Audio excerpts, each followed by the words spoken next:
Es invierno y es Ámsterdam, con sus bicicletas y canales. Es París y sus campos elíseos, llenos de luces. Pero en una y otra ciudad es el mismo rostro, mi rostro. Mi corazón de pájaro es el único viajero. Del poema Corazón de pájaro de Ana Mercedes Vivas. En Frecuencia, un diálogo intercultural con la migración.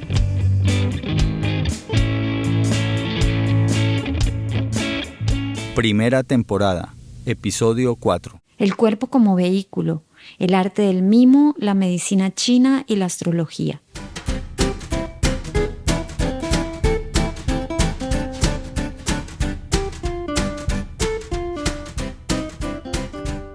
Bueno, un saludo desde nuestro programa En Frecuencia. Hoy nos encontramos en el municipio de Bochalema, a 3 kilómetros del casco urbano de Bochalema, en un espacio de reserva ambiental, Bochalema Verde, un proyecto pues muy comprometido con la vida. Nos encontramos en la grata compañía de un cucuteño, Chuin Clavijo, quien nos va a compartir sobre su experiencia como artista y como migrante.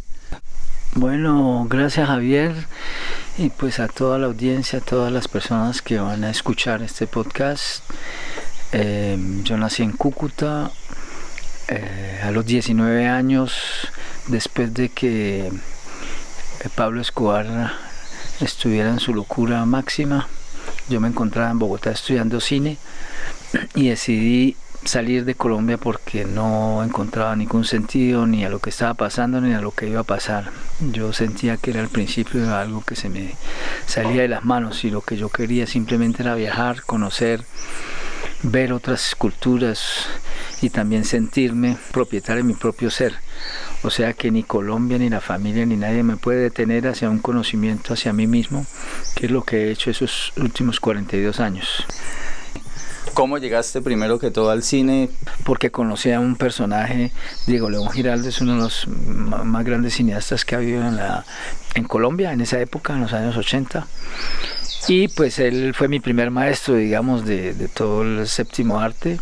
Entonces la curiosidad de poder inventar historias y el color y la fotografía. Entonces me metí a estudiar cine. Después de llegar de Estados Unidos, a hacer el bachillerato en Estados Unidos, hice un año de cine.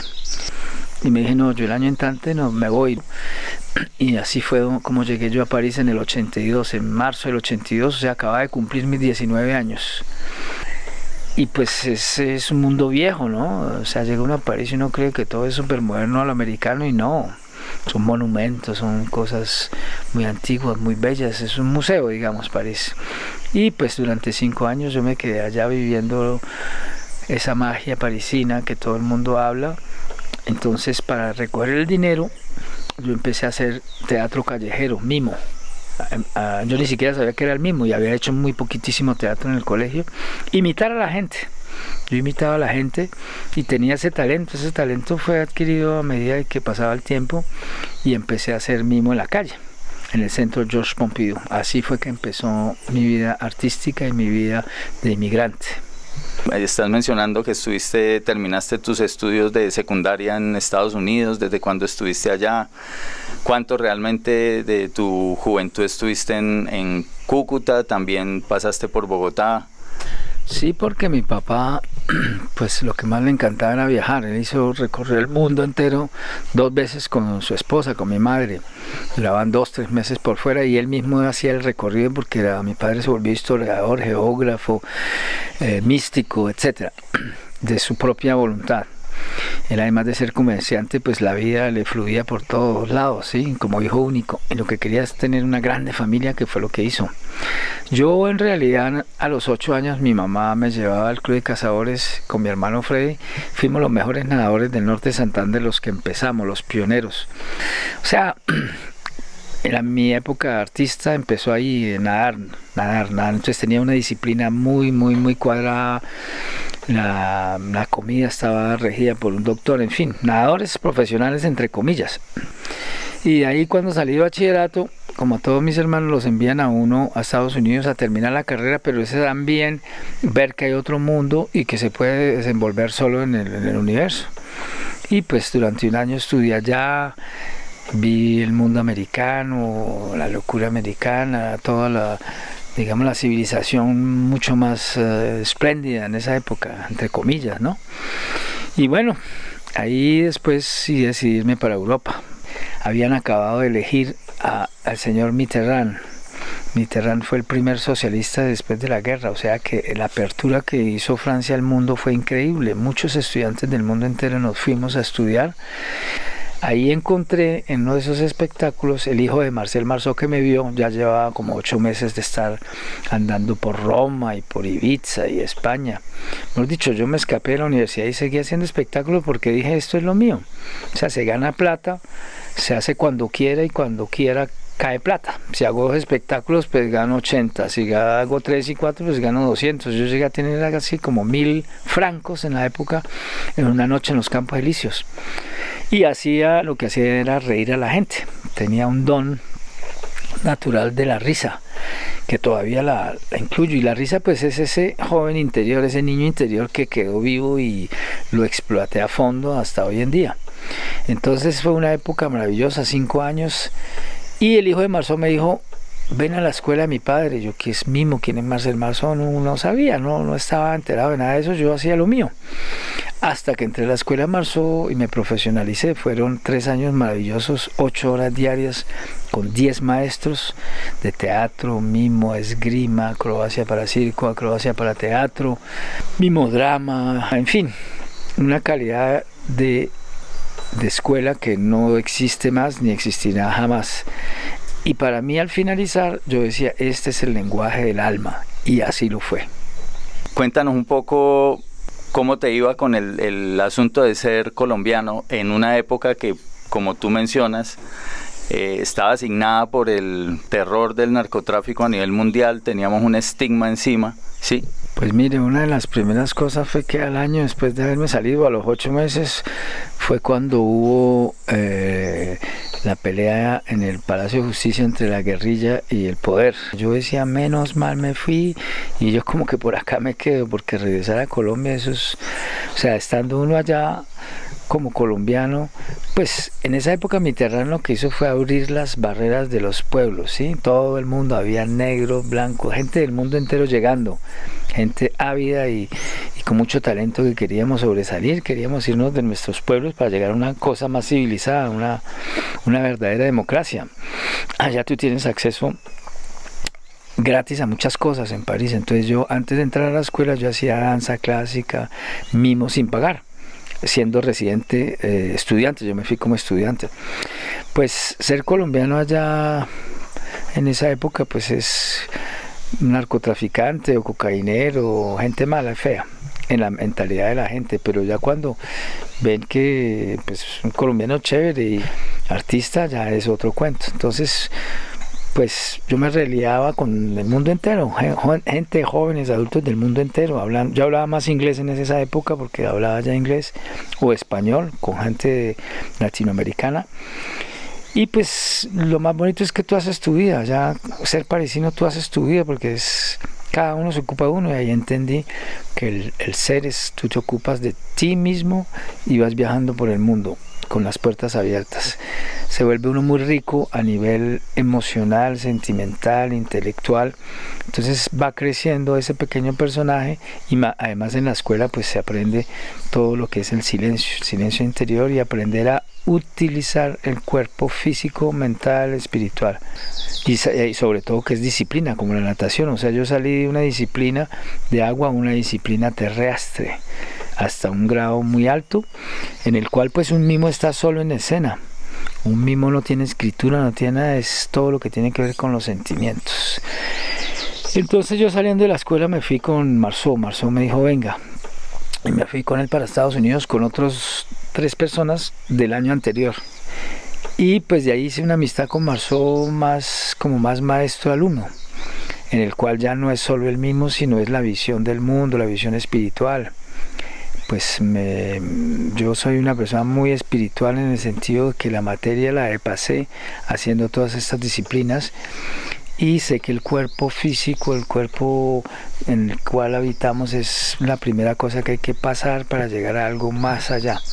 Entonces a partir de ahí hice una escuela o reuní a unos amigos allá en Francia y les enseñé el mimo durante 10 años. Hice solo una obra, un mimodrama.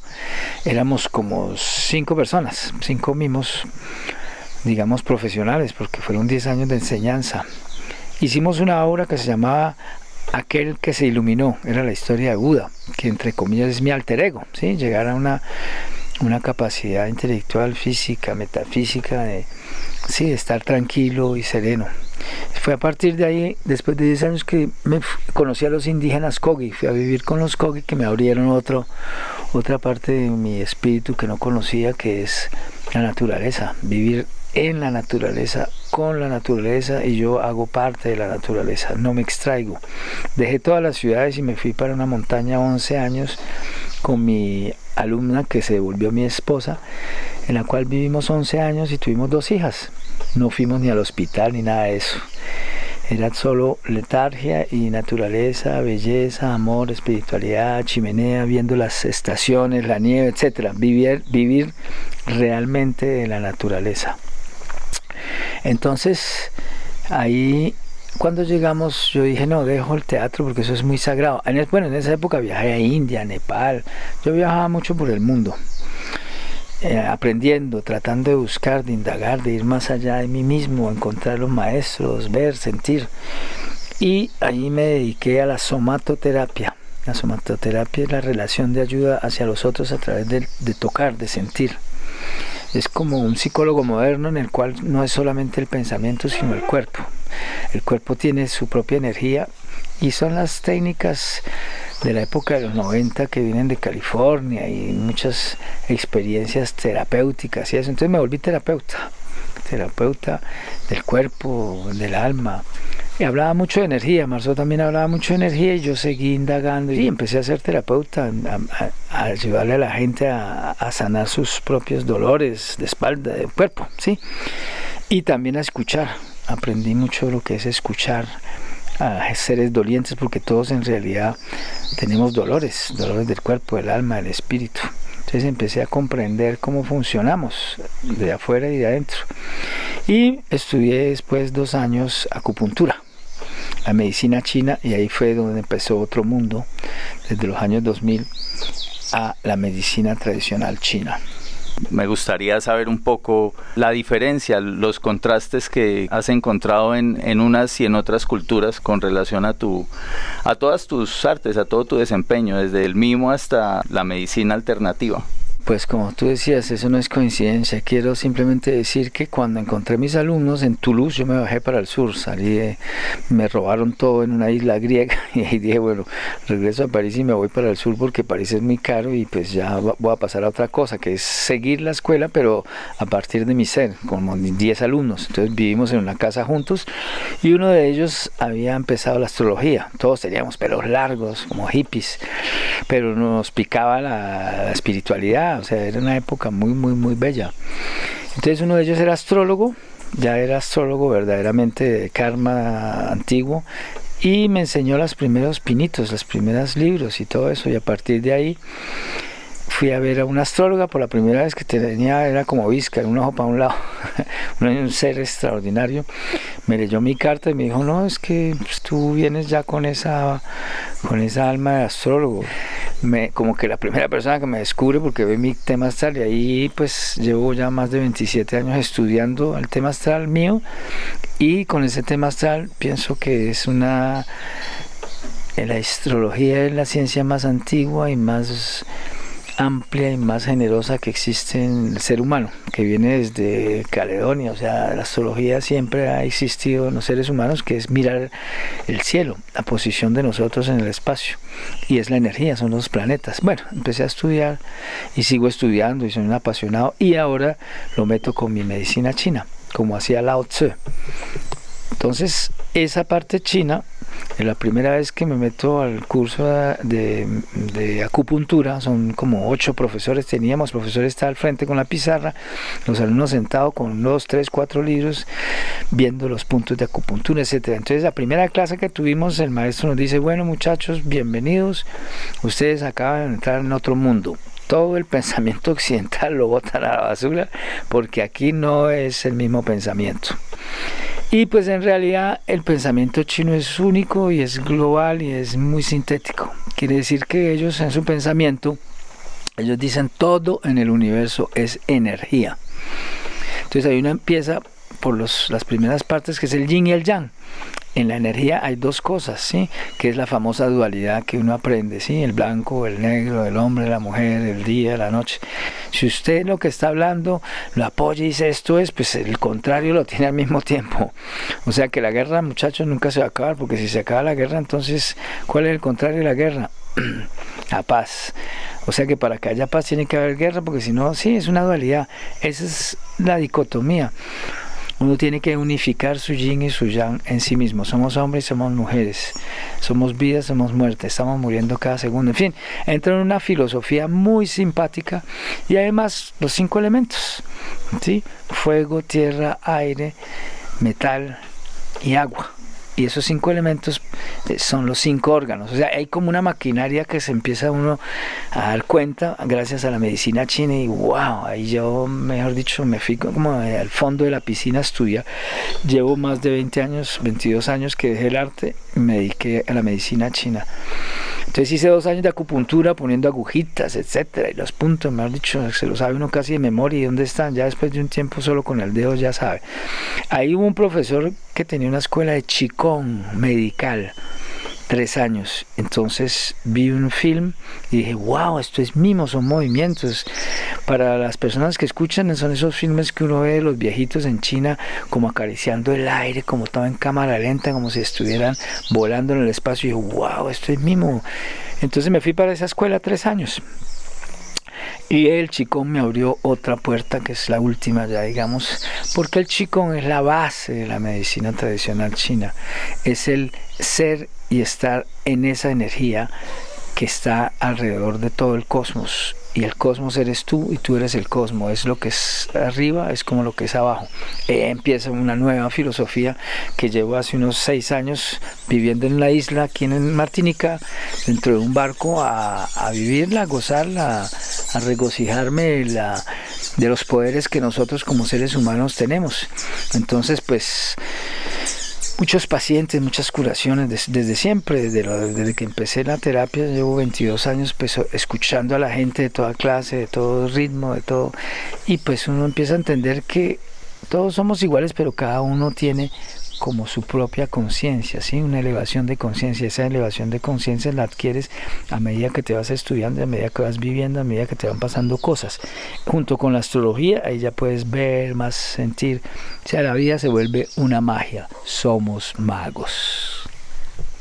No quiero desaprovechar este momento para preguntarte algo muy puntual. Es tu última experiencia de estadía larga en la ciudad de Cúcuta. Sé que tuviste un teatro también donde desarrollaste formación. ¿Qué nos puedes contar tú de esa experiencia de esos 6 años en Cúcuta y de ese proyecto del teatro? Pues en realidad yo estaba viviendo en Martinica, vivimos 2 años con mi ex esposa y mis 2 niñas, y lo que queríamos era una educación de calidad. Yo vine solo para eso y pues conociendo mi ciudad, y como a mí me conocen más como teatrero que como terapeuta, pues dije, bueno, hagámosle. Y entonces empecé a realizar que para hacer el teatro necesitaba un espectáculo. Tuve el chance de hacer los Juegos Paranacionales, el espectáculo central de los Juegos Paranacionales en el 2012. Y realizamos un espectáculo con 180 artistas. O sea, la primera vez que se reúne tantos artistas de todo el norte de Santander, porque hubo gente de Ocaña que vino, de Pamplona, etcétera. Eso para mí fue sí se puede, sí nos podemos unir y hicimos la historia del norte de Santander en 5 tableaux, 5 etapas, y con la gente más, entre comillas, artísticamente más poderosa, ¿sí? Como la mano derecha mía era Luchito Brahim, mi hermano que ya se fue. Mi esposa también estaba liderando el espectáculo de final, Y amigos de siempre.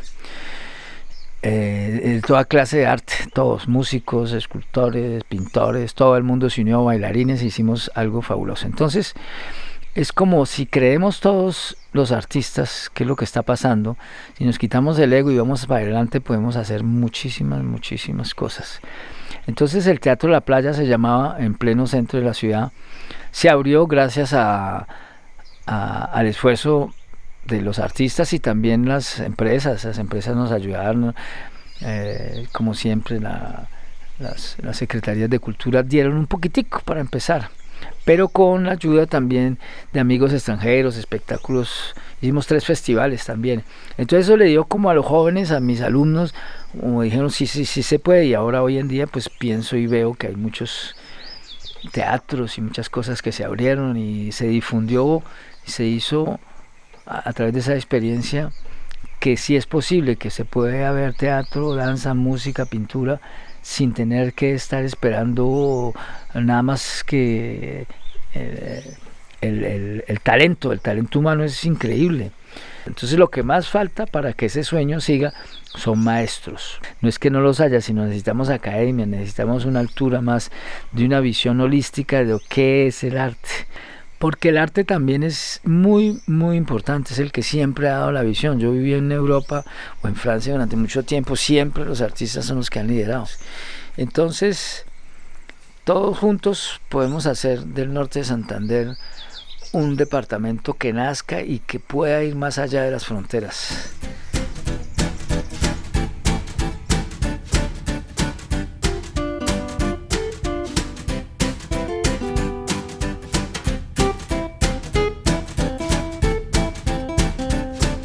Realización y producción, Carlos Saladén Vargas y Javier Esguerra.